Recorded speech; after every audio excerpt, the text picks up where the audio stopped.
Hello friend, the study making में आपका स्वागत है। आज हम वर्णमाला पढ़ते हैं। ठीक है, वर्णमाला की आज तीसरी क्लास है। जल्दी से दूसरी क्लास का आज हम रिवीजन कर लेते हैं। ठीक है, वर्ण किसे कहते हैं? ध्वनि की लिखित रूप को वर्ण कहते हैं। भाषा की सबसे छोटी लिखित इकाई वर्ण है। सबसे छोटी मौखिक इकाई ध्वनि है। भाषा के सबसे छोटी इकाई वर्ण है। ठीक है, ना लिखित बोला ना मौखिक, तो क्या बोलना है हमें? सबसे छोटी इकाई है वर्ण। वर्तमान में लेखन के आधार पर 53 संख्याएं वर्णों की, स्वर 11 हैं और स्पर्श व्यंजन 25 है। उसमें व्यंजन 4 हैं, अयोगवा 2 हैं, संयुक्त व्यंजन 4 हैं, द्विगुण 2 हैं, एक विशिष्ट व्यंजन है। कामता प्रसाद गुरु के अनुसार वर्णों की संख्या 43 है। टोटल ये 53 होंगे। ठीक है, नेक्स्ट जो एक विशिष्ट व्यंजन जोड़ा गया था वो ये है। ठीक है, उच्चारण के आधार पर स्वरों की संख्या 10 है। रे से ऋषि को इसमें काउंट नहीं करते। ठीक है, और उस उच्चारण के आधार पर वर्णों की संख्या 45 होगी। ठीक है, तो अब हम नेक्स्ट क्लास की तरफ चलते हैं। तो आज हमारी नेक्स्ट क्लास है, ठीक है, वर्णमाला 3। ठीक है, कुल वर्ड कितने हैं? 52। अगर वर्तमान में पूछा जाए तो आपको 53 उत्तर देना है। ठीक है, 52 के अंदर 11 स्वर हैं। ठीक है, 33 व्यंजन, 2 अयोगवाह, 4 संयुक्त व्यंजन, 2 क्षेपित व्यंजन। स्वर 11 हैं आ से लेके ओ तक। ठीक है, व्यंजन 33 है। का वर्ग, चा वर्ग, टा वर्ग, ता वर्ग, या वर्ग और प वर्ग, सा वर्ग। ये 33 व्यंजन है। अयोगवा 2 हैं, आ और अंगिक खाली। दो अयोगवा अच्छे से याद हो सकते हैं आपको इजीली देखकर। संयुक्त व्यंजन 4 हैं, श्र, त्र, ये। ठीक है, और इस पे एग्ज़ाम में क्वेश्चन भी बनता है। संयुक्त व्यंजन आपको दे दिया जाएगा कि संयुक्त ये किस शब्दों से मिलकर बना है, तो किस से मिलकर बना है? का और श। हलंत हमेशा याद रखना, इसके नीचे लगेगा। इन शब्दों से मिलकर तरा बना है, ता प्लस रा, ग्रा जा प्लस झा और श्रा सा प्लस रा।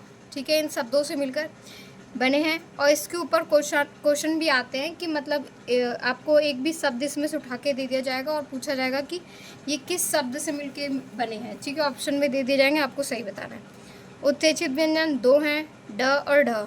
ठीक है, नेक्स्ट चलते हैं आगे। एक अच्छे से नोटबुक बनाना अच्छे से, जिसपे आप ये अच्छे से लिखो और आप एक अच्छे से रिवीजन करो। आप जितनी बार रिवीजन करोगे उतना अच्छा आपका एग्ज़ाम भी होगा। और रिवीजन मोस्ट इम्पोर्टेंट होता है। केंद्रीय हिंदी निदेशालय ने 1985 में देवनागरी लिपि और हिंदी वर्तनी, ठीक है, देवनागरी लिपि हमारी कौन सी लिपि है? देवनागरी। ठीक है, देवनागरी लिपि और हिंदी वर्तनी का मानकीकरण जारी कराया था। ठीक है, कब किया था? 1985 में।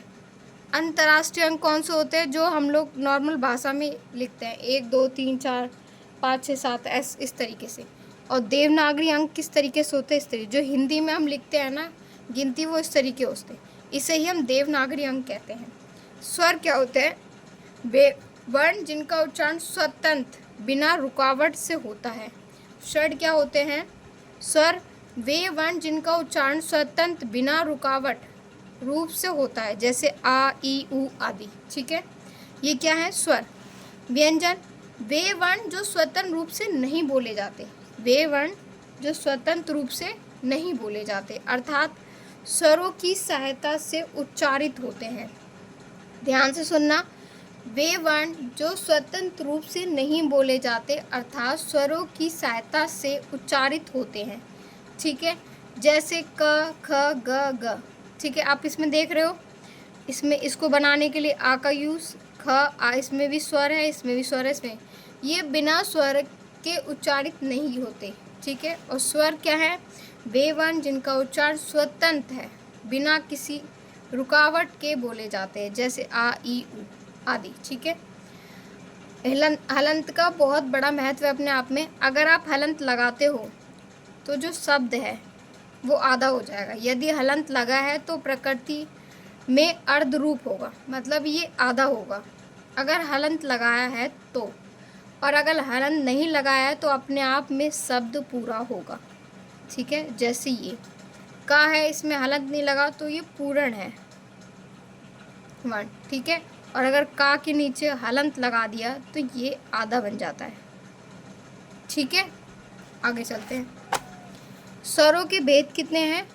उत्पत्ति, उच्चारण, उत्पत्ति के आधार पर, मतलब स्वरों के भेद होते हैं उत्पत्ति के आधार पर, उच्चारण काल मात्रा के आधार पर, जीवा के प्रयोग के आधार पर, मुख विवरण, मुख द्वार खुलने के आधार पर, आधा खुल रहा है, पूरा खुल रहा है या कम खुल रहा है उसके आधार पर, ओष्ठ की आकृति मतलब होठों के आधार पर, ओष्ठ की आकृति के आधार पर, ठीक है। उच्चारण स्थान के आधार पर, नाक व मुंह से निकलने वाली हवा के आधार पर, ओष्ठ के आधार पर, ठीक है। इसके आगे की वीडियो हम कल कंटिन्यू करेंगे, आगे की क्लास लेंगे और मैं आपको छोटे छोटे टॉपिक पढ़ा रही हूँ अच्छे से, ठीक है। क्लास लंबी ज़रूर हो सकती है पर मैं आपको बताऊँगी कि अगर आप थोड़ा थोड़ा अच्छे से पढ़ोगे तो आप अच्छे से कंप्लीट कर लोगे, ठीक है।